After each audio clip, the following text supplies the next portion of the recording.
बता बेटा क्या क्या समस्या है तेरी है? हमारे अध्यक्ष जी आए हुए हैं, पांडे जी। ये पूरे उत्तर प्रदेश या पूरे देश में ये भाव उतार चढ़ाव हो रहा है इसको चढ़ के। तो सरकार से यही है कि ये जो MCX चल रहा है सबसे ज्यादा तो ये खतरनाक चीज है। भाव बेलगाम होते जा रहे हैं, बिल्कुल मतलब जो है आदमी का काम धंधा बिल्कुल जीरो हो गया, शून्य। तो सरकार से यही सहयोग की उम्मीद कर रहे हैं इस बजट में कि जो हो सके व्यापारियों को जो इनके टैक्स वगैरह की रियायतें और देशों की अपेक्षा भारत में ज्यादा है, तो इसमें कुछ रियायतें करें और कुछ जो इस पे टैक्स वगैरह ड्यूटी जो लगा रखी है इंपोर्ट ड्यूटी वगैरह इसको कम करें, जिससे कि कुछ भावों में हर व्यापारी को राहत मिले। और जैसा इससे पहले स्वर्णकारों का काम समाज का चला आ रहा था उसी तरह से सुचारू रूप से चलता है, किसी को कोई दिक्कत ना आए। बस एक साल में सोना कितने गुना हो गया? कम से कम 200% का रिटर्न दिया है सोने ने एक साल के अंदर। एक साल के चांदी ने नहीं, सोने ने दिया है 74 का, चांदी ने दिया है 200% का रिटर्न। 200% तो एक साल में बहुत बड़ा बहुत हो गया।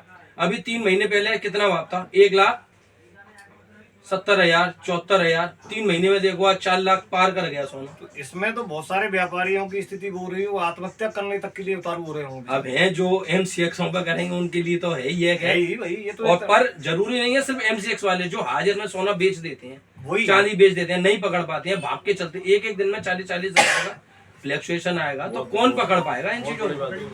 कल किसी हमने भाव काटा, कल किसी का 370 का काटा, चांदी मिल नहीं रही है आसानी से और काला बाजारी बहुत चल रही है बाजार में। हाँ बहुत बाजार में 4 लाख रुपए बता रहे हैं, बेचने जाओ 30,000 40,000 रुपए कम बिक रही है। रेट बढ़ने का कारण यही है कि डिमांड ज्यादा है, भाई चांदी नहीं मिल रही है, डिमांड बहुत हो गई, फोबो बन गया है हर किसी के दिमाग में कि क्या करेगा, क्योंकि इसका जो अंतर पड़ता है डिमांड और सप्लाई का पड़ता है। बिल्कुल। ये स्थिरता कैसे स्थिर हो पाएगी? कैसे है, बस ये सरकार थोड़ी सी इस पे लगाम लगाए। नहीं तो आपके हिसाब से कैसे आ सकती है? आपका अपना व्यू होगा।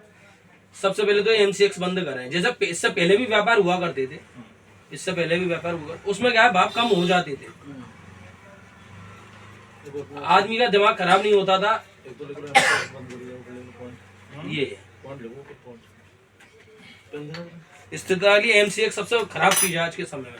और ये व्यापार में काला बाजारी सरकार ध्यान दे, सर्वे कराए समय समय पर बाजार में क्या भाव चल रहा है, क्या नहीं चल रहा है, क्या क्यों काला बाजारी चल रही है। दूसरा जो पलटा के जो सोने के एक्सचेंज करते हैं व्यापारी, जैसे कि अभी एक हमारे मिलने वाले हैं, उनका भी व्यू आया था, कमेंट आया था, फ़ोन आया था कि जिस प्रकार भारतीय मानक ब्यूरो ज्वेलरी पर BIS हॉलमार्क HUID लगा रही है, तो हॉलमार्क पे HUID लगा रही है, तो वो जो ज्वेलरी पहले गोल्ड से बनती है, तो जो पलटा जो एक्सचेंज कर रहे हैं सोने को, उन पर उनके लिए भी तो कोई मानक होना चाहिए, मानक ब्यूरो का, उन पर मानक होना चाहिए, नहीं होना चाहिए? तो यहाँ सराफा बाज़ार में कम से कम एक दुकान छोड़ के एक बाजार में कम से कम दर्जनों पलटे की दुकान है, उसके बारे में क्या कहना चाहेंगे? नहीं उसमें तो देखो उनका निर्धारित है 50 टुकड़े का, 99-50 तो वो हमको दे रहे हैं, उनके लिए तो तय है। जितने भी हमारे सराफा कमेटी में आप भी अपना सोना लेके जाओगे 99-50 से देते हैं, 50 टुकड़े उनका धर्म का व्यापार है, सुचारू रूप से चल रहा है। पर इसमें हर वर्ग का आदमी जो खास तौर से चांदी का है, सोने का है, इतना पिस रहा है, उसको एक एक महीना हो जा रहा है भाई साहब, बोनी नहीं हो रही है उसकी। वो व्यापारी क्या करेगा? बहुत परेशान है। पहले ऐसा नहीं है, हर समय MCX चलती थी, पहले बिना MCX के काम होते थे, आप लोगों ने देखा हुआ। हाँ, देखा पुराने MCX नहीं चलती थी। तो यही है बाजार में, एक तो काला बाजारी बहुत बढ़ गई है, 30-40 हजार का डिफरेंस, खरीदने जाओ अलग, अलग भाव है। और इसमें अपराधियों को एक मौका मिल गया है, पहले सोने पे अटैक करते थे, अब वो चांदी पे भी करेंगे। आए दिन धांधलेबाजी चल रही है, नकली पार्ट हम पे ही आ गए, 2-2 किलो 3-3 किलो के पक्के पार्ट मुझे ही दे गए। अच्छा। मेरे पास आज भी वो पार्ट रखा हुआ है। अच्छा, बिल्कुल रखा हुआ है, व्यापारियों की सुरक्षा रागा भरा हुआ पार्ट मुझे दे गए। हो गए 6 महीने, भैया को पता है। कौन दे गया? एक व्यापारी दे गया था। हाँ सब पता है, माफी मांग ली उसने, स्वीकार कर लिया, सब काम कर लिया। इस तरह की घटना है, परंतु सबूत के तौर पर उसका मैंने जब्त कर लिया है आज भी। ये तो बहुत बड़ी घटना है। तो नहीं हुआ तुम्हारा? नहीं, मैंने जब्त कर लिया, पकड़ा लिया मैंने। अच्छा, यहाँ पर जो सराफा वो जो बुलियन वाले हैं और जो चांदी के कारोबारी हैं, उनकी मार्केट काफ़ी 2-3 महीने से सुना है कि बंद हैं, तो वो कारीगरों के लिए, बेचारों के लिए क्या सरकार को संदेश देना चाहोगे?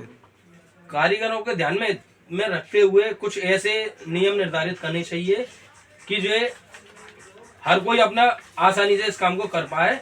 और जैसे एक चाल होती है जो 40,000, पहले क्या है सोने में 100, 200, 300 बढ़ते थे, कल ही आपने देखा 12,000 रुपए की तेजी आई है। कल था 1,71,000 रुपए का भाव, आज है 1,85,000 रुपए का भाव। कभी हमने अपने जीवन में ऐसे भाव कभी नहीं देखे जो इस बार देखने को मिले। इंटरनेशनल मार्केट है ना, इंटरनेशनल है, चल रहा है कॉमिक्स पे, कुछ ना कुछ तो हम भारत सरकार चाहे तो कर सकती है। अपना ड्यूटी अपनी ड्यूटी घटा दे, उससे भी बहुत राहत मिलेगी। बस हटा